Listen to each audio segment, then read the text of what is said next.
it's tough to live life being physically free, but mentally, emotionally, and spiritually in prison. That's a you want to talk about the irony of life, man. That is an irony right there.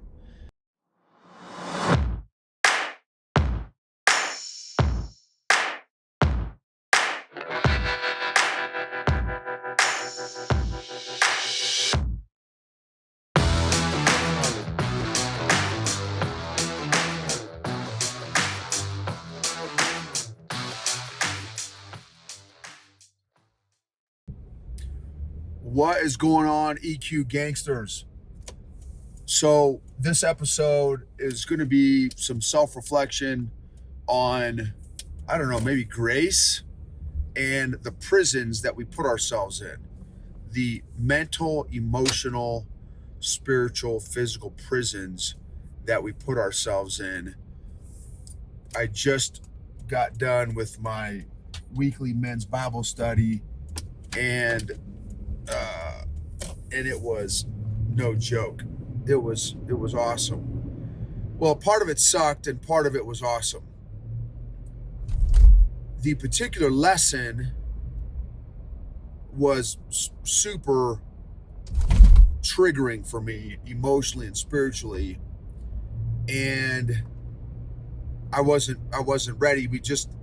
They're using this particular book, and it's pretty intense book that we're working through. Really intense. Really intense book that we're working through, and this particular chapter was just a little bit, well, it triggered all of my old emotional stories and spiritual stories that were not accurate but real for me nonetheless. And so my prayer is that in me sharing, as I do, the junk in my trunk, that you all will learn, or at a minimum be thankful that you're not as jacked up as I am. or have to work on or work through as much as I have to work on and work through. So, and here's the irony. Whoo.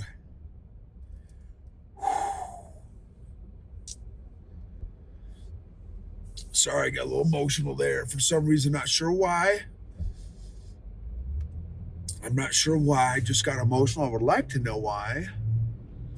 So, well, I guess, I don't know, maybe this is a little bit. So, for 3 to 4 decades of my life, I was in an emotional and spiritual prison that I put myself in. I created it. I created this construct, this awesome, very comfortable, sort of comfortable, uncomfortable, painful prison, emotional, mental prison for myself. And part of it, I'm sure, was for self-righteous, prideful, maybe even arrogant reasons. You just don't know how bad I am, which makes me even better than you, because I'm aware of how evil and bad I am. I think was kind of like I don't know if that was a little bit of my mantra, subconsciously. None of it was conscious. And as a result, I did not reach my full potential. And yeah, I did not reach my full potential during that whole massive chapter of my life. And the irony, so as I'm communicating to you all about this spiritual, mental, emotional prison that I created for myself for many, many, many years, because of the stories that I created that were a perverted version of the truth for me, which is God's word. that led to a truckload of unhealthy consequences, very unhealthy, very unproductive consequences. And here's the irony. The irony is that entire time that I was, those 4 decades of me being in my mental, emotional, spiritual prison, and I'm sharing this, and I wasn't going to share. We had a table. There's 5 dudes. There's a men's Bible study. There's probably, let's see, 1, 2, 3. There's a total of 4 of us. One guy's a real successful general contractor. He's probably 55 plus or minus. And then I've got a real good buddy of mine who's one of the pastors of the churches, who's bad at the bone. He used to be a Crip in a Crip gang back in the days when he was a young guy. So he was like a legit, for real gangster. And then at some point in his life, he got saved, and he's been preaching for a couple of decades. He was a high school football coach. He's bad at the bone, dude. Anyway, great guy from California. Then recently moved about a year ago.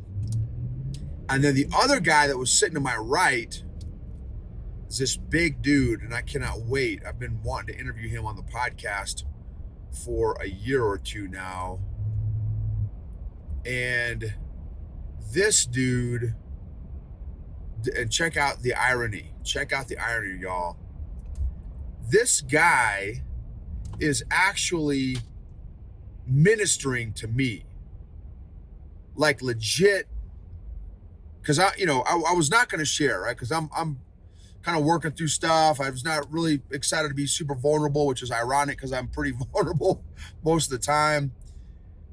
And I hadn't said anything the whole kind of Bible study deal. And then like, okay, work as a group and then, you guys pray for each other and stuff. And one of the things that they said, okay, well, no, but you haven't said anything. What's up with you? And I said, well, so then I launched into it. I said, well, this was a really hard lesson for me because it triggered all these things. And so the guy next to me, this guy that's right, big dude, big, probably bigger than me, and I'm a big guy. He was ministering to me with the truth about God's word and how God feels about me, regardless of how I feel about me, oftentimes. And so here's the irony. You ready for this? And he was dropping fire skinny, fire. So this is not the pastor. Now the pastor gave me some awesome skinny too. But the guy who's sitting next to me is dropping some spiritual, mental, and emotional bombs on me. It was awesome. And you ready for the irony? Drum roll. Give me a little drum roll. The drum roll is he was serving 2 life sentences in prison, maximum security prison. And he was in for, I want to say, 15 years. And his whole story is insane, right? Because he was convicted 2 life sentences, y'all. So, which means, how could a guy with 2 life sentences be having a conversation with me at our church at a men's Bible study when he's supposed to be serving 2 life sentences? Exactly. Exactly. Which is a whole nother miracle in and of itself of how God worked that whole deal. That's a whole nother ball game. Hopefully, my prayer, I'm telling you, I pray one day you guys will get to hear this guy's story. It is literally movie level story. I'm talking, when he talks, it's riveting hearing this guy talk about his life. Riveting. And so here's this guy. So here's the irony, right? He was literally in maximum security prison for at least 15 years and supposed to be serving 2 life sentences. And this guy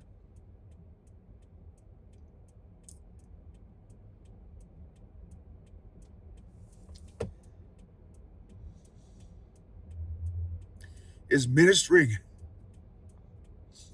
to me about my own prison that I have been living in for 4 decades, mentally, emotionally, and spiritually. I thought, man, who's freer? This dude who has actually served time and has received his deliverance physically, mentally, emotionally, and spiritually, or me who has quote unquote been physically free, but I have not been mentally, emotionally, or spiritually free for well, I don't know, 4 decades. And so, man, whoo, you want to talk about irony, y'all. You want to talk about living an irony. That was Mack truck run you over irony. And so it was a blessing, I mean, just that God would allow me to have that experience. And I wrote a bunch of notes, and I got to work through a bunch of the stuff that he shared, and that this former Crip shared, the pastor shared with me also. I got to work through stuff. It's not like snap your fingers and all of a sudden like you got clarity. I mean, maybe sometimes we get that kind of thing, but I've got 4 decades of mental, emotional, and spiritual stories that I've got to rework and reframe and rewrite based on, for me, my foundation, which is God's word. Just because, again, I know my capacity, my own capacity to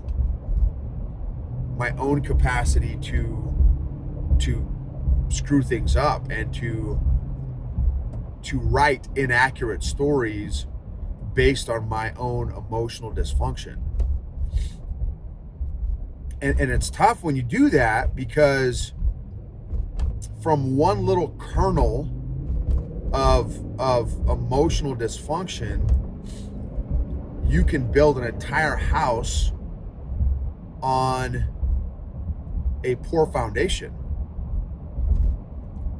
And what are the consequences of that? Well, the consequences are, listen to my podcast the last 2.5 years, and you'll hear lots of consequences of building a house or building a life on shaky foundation, on an emotional shaky foundation, and in some cases for me a spiritually shaky foundation, because I filtered God's word through my emotional dysfunction without knowing it, and I perverted God's word and distorted it. And man, that's no fun. That's no fun. It's that makes life very challenging. How it's tough to live life being physically free, but mentally, emotionally, and spiritually in prison. That's you want to talk about the irony of life, man. That is an irony right there. And so I'm gonna continue to expound a little bit on that experience.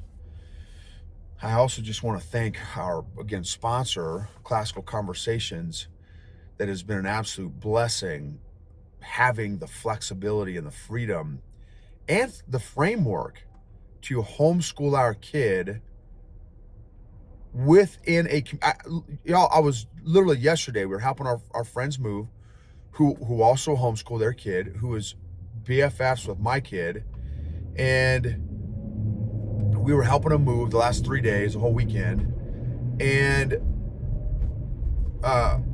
my kid invited all her buddies, or her and her BFF invited all their buddies, all their homeschool buddies, over to finish helping out the final 20% of getting their house moved. And so, within an hour or two, and it was on a Monday, and this is in the middle of the day, around 1 or 2, about 4 or 5 other homeschool kids show up, and they had the best time. It was just so much.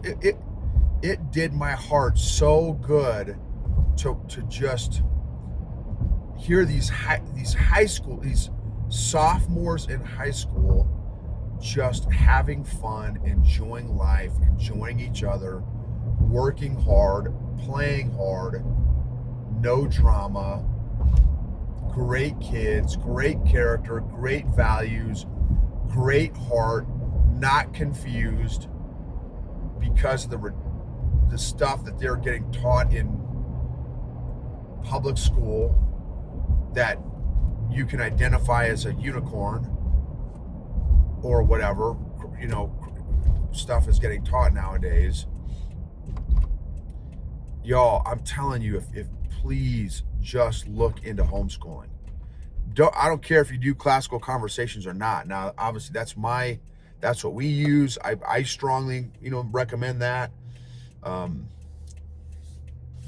But please, for the sake of the future of your family, the legacy of your family, who do you want to have a voice in your children's lives more?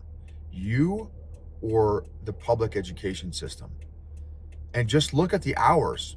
Don't tell me that 8 hours a day, 5 days a week, they are not getting influenced, not only by their teachers and the curriculum that you had nothing to do with, but also their peers,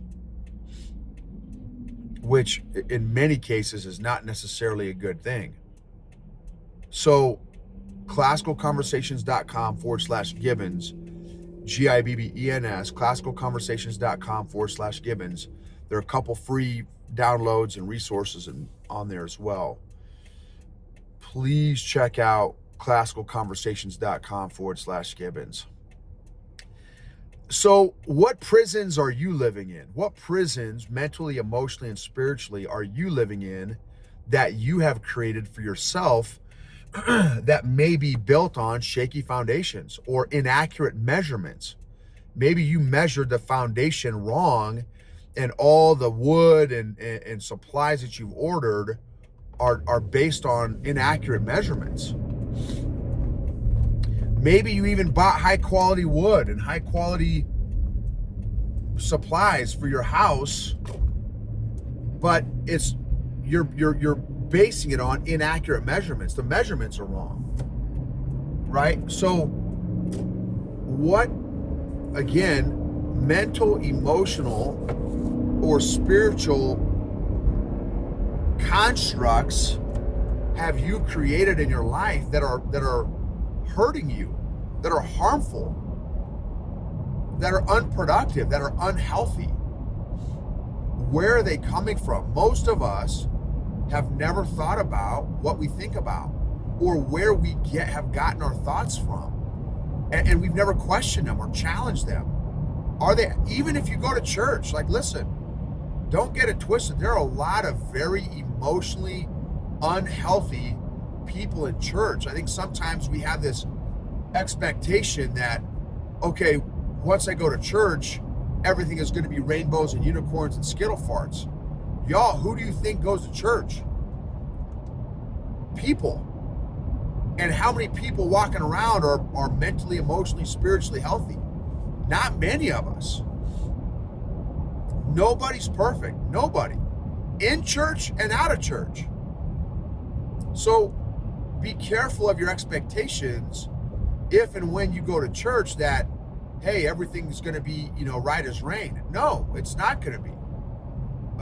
So for me, the end all be all foundation for me in my life is God's word, and I'm still trying to learn it and understand it and stuff and apply it in my own life. But man, I fail on a regular basis. So do an audit of your foundation, your house's foundation, your life's foundation. What are some of those mental, emotional, spiritual frameworks and constructs that you have built over the years. And it's time to like renovate your house, renovate your life. And let's pull out those old blueprints and check the foundations again, check the measurements, check the quality of work, what needs cleaned out, what needs cleaned up, what needs purged, what needs redone. Does the bathroom need to be redone? Does the bedroom need to be redone? Do you need some new paint? Do you need to rip out some walls? We just went and checked out a house the other day, just kind of looking, and it's like the builders back in the 80s and 90s in Colorado. It's crazy to me. One of the big giant reasons that we moved to Colorado is to look at the mountains, like the view of the mountains. The mountains are, for me, are almost spiritual, man. It is almost I will say this, at a minimum, mountains for me is a mental and emotional healing and therapy for me, man. Just looking at them and being in them is a whole nother level of mental and emotional, and I would even argue almost spiritual experience for me. It's you know, and I've done a number of episodes on the power of environment. Environment matters. Podcast episodes, YouTube episodes. And so, you know, just we went in this house, and it's like the house almost has no windows. Now it's got some windows, but it's like, dude, there's at this particular house, there are views of these awesome mountain ridge lines and valleys, and it's like there's the windows are not at all maximized to maximize the views. It's like, dude, what were you thinking? You're in this beautiful, you know, paradise. Like, imagine Hawaii, if you live in Hawaii and there's no windows. Like, what on earth are you thinking, dude? Right? But that was their mindset. That was their framework back then. So do we have any of those? How often do we get used to living in our homes with no views? We get used to living in our home at an angle, because the floor is tilted. There's a crack in the foundation. There's a leak, and we've just lived in our house for so long that we're used to the cracks and the leaks in our homes. What are those cracks and leaks in our life's home or foundation that we need to look at and review and pray about and look through and reflect on and evaluate and analyze? Not to judge, not to beat yourself up, not because, again, I've got 4 decades doing that. That's how, you know, God challenged me a number of years ago. Hey, Noble, all those years, let's say a decade, well, at least a decade, actually probably 2 decades of beating yourself up and telling yourself that you suck and telling yourself you're a waste of oxygen and telling yourself that you don't deserve anything good and you deserve to suffer and you deserve to not be happy and you deserve to all the stuff I used to say. This is what God told me. He's like, how did that work out for you? How productive was that? How much did that help you accomplish my will for your life? How did that serve you? How did that help you? How did it get you closer to my will for your life? So I just want to encourage you to do it with grace, do it with love, with patience, and do it out of curiosity to learn and grow and change and transform, not to beat up and guilt and wreck and damage your home, but to make improvements on it. And in some cases, maybe we need to do a full renovation in some cases. but we can, but why we do it matters. Why we do it matters. So anyway, hopefully something in there was encouraging or helpful. Would really mean a lot if you would take 15 to 20 seconds to just rate and review the podcast on whatever platform or the YouTube channel. If there was an episode, maybe this episode or another episode that was really encouraging to you, please share it with a friend, a colleague, a family member that it may add value to you or encourage also. And emotionally healthy people help heal other people emotionally. Emotionally healthy leaders create emotionally healthy cultures and organizations, which lead to and create and optimize outcomes, engagement, performance, and results.